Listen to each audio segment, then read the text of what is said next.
90,800 கால் ஆப்ஷனை 140 ருபீஸ் ப்ரீமியமுக்கு வாங்கியிருக்காங்க. ஆனால் இப்போ அதை பார்த்தீங்கன்னா கிட்டத்தட்ட 1555 வரைக்கும் போயிடுச்சு. ஸோ பெரிய லாஸ் அவங்களுக்கு. Hello traders, this is Bhuvaneswaran. இன்றைக்கி இந்த வீடியோவில் எதை பற்றி பார்க்க போகிறோம் அப்படின்னா, நீங்கள் ஒரு பிகினராக இருக்கீங்க, ட்ரேடிங்கில் என்ட்ரு ஆகும்போது ஒரு ட்ரேட் எடுக்க போகிறீங்க அப்படின்னா உங்களோட ரிஸ்க் என்ன அப்படிங்கிறத டிஃபைன் பண்ணி ட்ரேட் பண்ணுற மாதிரி இருக்கணும். அதாவது நீங்கள் ஒரு ட்ரேடில் என்டர் ஆகுறீங்க, அப்போது எனக்கு மேக்ஸிமம் இவ்வளோ தான் ரிஸ்க்கு, மார்க்கெட் எனக்கு அகென்ஸ்டாக போனாலும் மேக்ஸிமம் எனக்கு இவ்வளோ தான் ரிஸ்க் இருக்கும் அப்படிங்கிற மாதிரி ஒரு டிஃபைன் ஸ்ட்ராட்டஜியாக தான் நீங்கள் ஃபாலோ பண்ணணும். அந்த மாதிரி பண்ணுறதுக்கு பார்த்தீங்கன்னா 2 விதமான டைப் இருக்குது. ஒன்று, நீங்கள் ட்ரேடிங் பண்ணுறப்போ ஸ்டாப் லாஸை யூஸ் பண்ணுறது. அதாவது 100 ருபீஸ் ப்ரீமியம் இருக்கிற மாதிரி ஒரு ஆப்ஷன் கான்ட்ராக்டை சூஸ் பண்ணுறீங்க அப்படின்னா ஒரு லாட் பை பண்ணுறீங்க நிஃப்டியில்.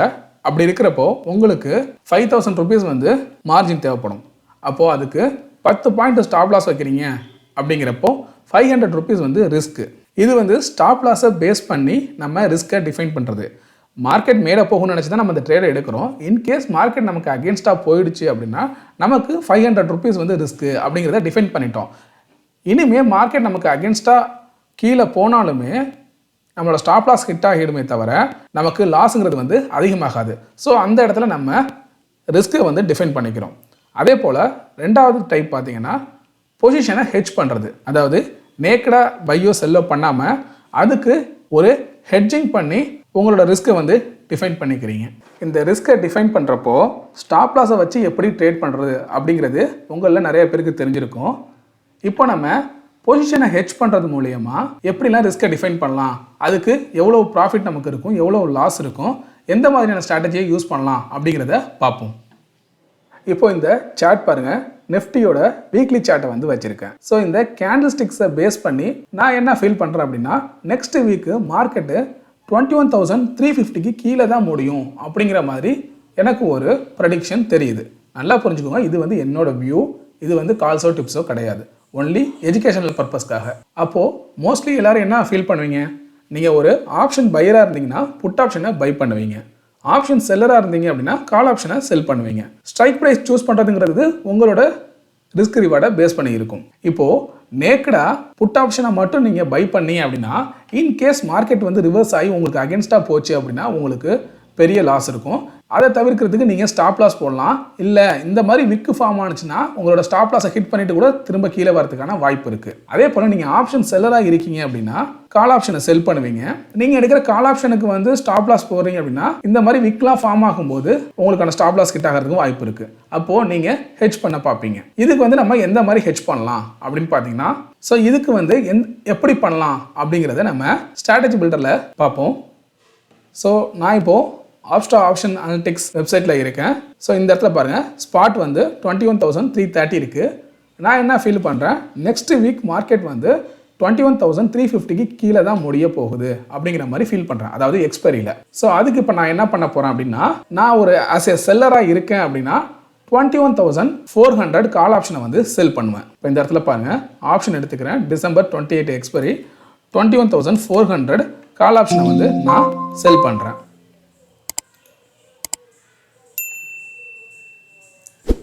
அப்போ இந்த இடத்துல எனக்கு என்ன காமிக்குது பாருங்கள், எனக்கு 70% வின்னிங் ப்ராபபிலிட்டி இருக்குது. மேக்ஸிமம் ப்ராஃபிட்டுங்கிறது 5,000 ருபீஸ், 5,250 ருபீஸ் எனக்கு ப்ராஃபிட்டு. ஸோ இங்கே எனக்கு என்ன ஆகுது அப்படின்னா மார்ஜின் 1 லேக் மேலே காமிக்குது. ஏன்னா நம்ம நேக்கடாக செல் பண்ணியிருக்கோம். சரி, இப்போ நம்ம இந்த மார்ஜினையும் கம்மி பண்ணணும், அதே போல் பொசிஷனையும் ஹெட்ஜ் பண்ணணும். ஏன்னா மார்க்கெட் இன் கேஸ் ரிவர்ஸ் ஆகிடுச்சு, அதாவது இந்த பிரேக் ஈவன் பாயிண்ட் பாருங்கள் 21,500 இருக்குது. இந்த 21,500க்கு மேலே போச்சு அப்படின்னா எனக்கு இந்த லாஸுங்கிறது அன்லிமிட்டடாக இருக்கும். இப்போ நான் இதை ஹெட்ஜ் பண்ணணும் அப்படின்னா இதுக்கு ஒரு காலை பை பண்ண போகிறேன். அந்த கால் அப்படிங்கிறது இதுக்கு அவுட் ஆஃப் த மணியாக இருக்கணும். அதாவது இதை விட ப்ரீமியம் கம்மியான ஒரு காலை நான் பை பண்ணணும். அப்போ என்ன பண்ணலாம் அப்படின்னு பார்த்தீங்கன்னா 21,450 கால் ஆப்ஷனை பை பண்ணலாம். அப்படின்னா 21,500 கால் ஆப்ஷனை பை பண்ணலாம்.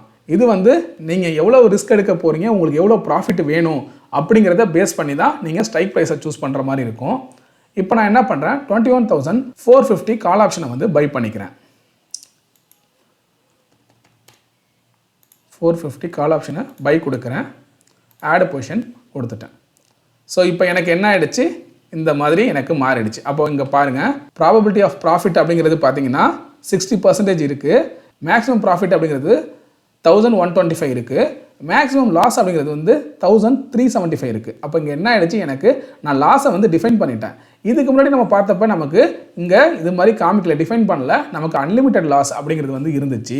இப்போ நமக்கு லாஸை வந்து நம்ம டிஃபைன் பண்ணியாச்சு. அதே போல் நமக்கு கேபிட்டல் பாருங்கள், இதுக்கு முன்னாடி நமக்கு தேவையான அந்த மார்ஜின்ங்கிறது வந்து 1 lakh மேலே இருந்துச்சு. இப்போ நமக்கு 24,000 இருந்தாலே போதும், நீங்கள் இந்த ஸ்ட்ராட்டஜியை வந்து எக்ஸிக்யூட் பண்ணலாம். இதை வந்து ஸ்ப்ரெட் ஸ்ட்ராட்டஜி அப்படின்னு சொல்லுவாங்க.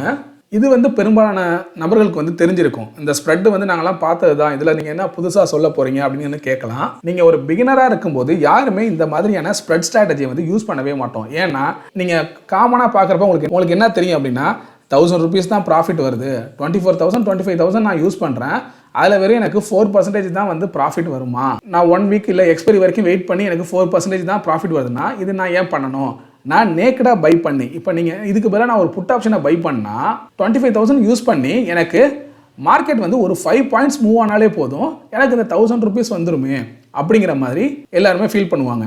ஆனால் அதுக்கு பின்னாடி இருக்கிற ஆப்போசிட் விஷயத்தை பற்றி யோசிக்க மாட்டாங்க. அதாவது அதே 5 points கீழே போனுச்சுன்னா உங்களுக்கு 1000 rupeesங்கிறது வந்து சீக்கிரம் லாஸ் வந்துருங்கிறத வந்து யாரும் யோசிக்க மாட்டாங்க. இது வந்து உங்களுக்கு எப்போ புரிய வரும்னா, நீங்கள் மார்க்கெட்டில் ஒரு 1 or 2 years வந்து சர்வை பண்ணி நிறைய லாஸஸை ஃபேஸ் பண்ணி அதுக்கப்புறம் உங்களுக்கு வந்து எனக்கு ஏதாவது ஒரு ஸ்ட்ராட்டஜி இல்லை ஏதாவது ஒரு டிஃபைன் பண்ணி இவ்வளவு தான் ரிஸ்க்கு, அன்லிமிட்டட் ரிஸ்க்லாம் நான் ஃபேஸ் பண்ண முடியாது அப்படின்னு ஒரு நிலைமை உங்களுக்கு வரும்போது தான் நீங்கள் இந்த மாதிரியான ஸ்ட்ராட்டஜியை வந்து தேடி பார்ப்பீங்க.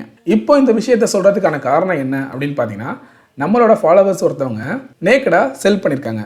அதாவது டிசம்பர் மந்தோட எக்ஸ்பைரியை வந்து செல் பண்ணியிருக்காங்க. 90,800 கால் ஆப்ஷனை 140 rupees ப்ரீமியமுக்கு வாங்கியிருக்காங்க. ஆனால் இப்போ அதை பார்த்தீங்கன்னா கிட்டத்தட்ட 1555 வரைக்கும் போயிடுச்சு. ஸோ பெரிய லாஸ் அவங்களுக்கு.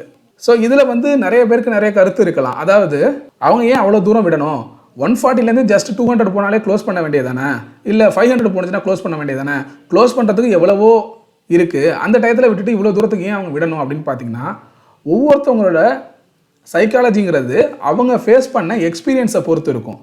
நீங்கள் நல்லா யோசிச்சு பாருங்கள், அவங்க இதுக்கு முன்னாடி ஒரு 100 ரூபாவில் ஒரு ப்ரீமியமில் ஒரு கான்ட்ராக்டை செல் பண்ணியிருக்கலாம், 150க்கோ 200க்கோ அது போனதுக்கப்புறம் க்ளோஸ் பண்ணியிருப்பாங்க.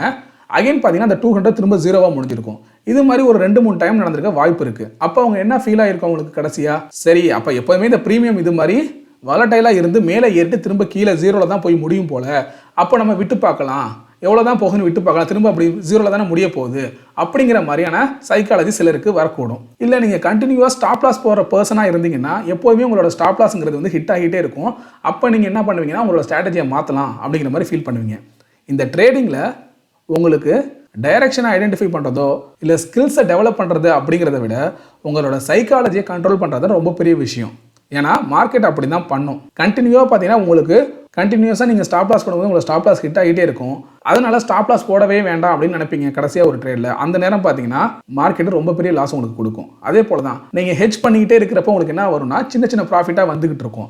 அப்போ நீங்கள் என்ன ஃபீல் பண்ணுவீங்க, சரி ஹெட்ஜ் பண்ணுறதுனால தானே சின்ன சின்ன ப்ராஃபிட் வருது, ஹெட்ஜ் பண்ணாமல் விட்டோன்னா டோட்டலாக எல்லா ப்ரீமியமும் நமக்கு கிடைச்சிருக்கும்ல அப்படின்னு சொல்லிட்டு அந்த நேரம் நீங்கள் ஹெட்ஜ் பண்ணாமல் நேக்கடாக செல் பண்ணுவீங்க.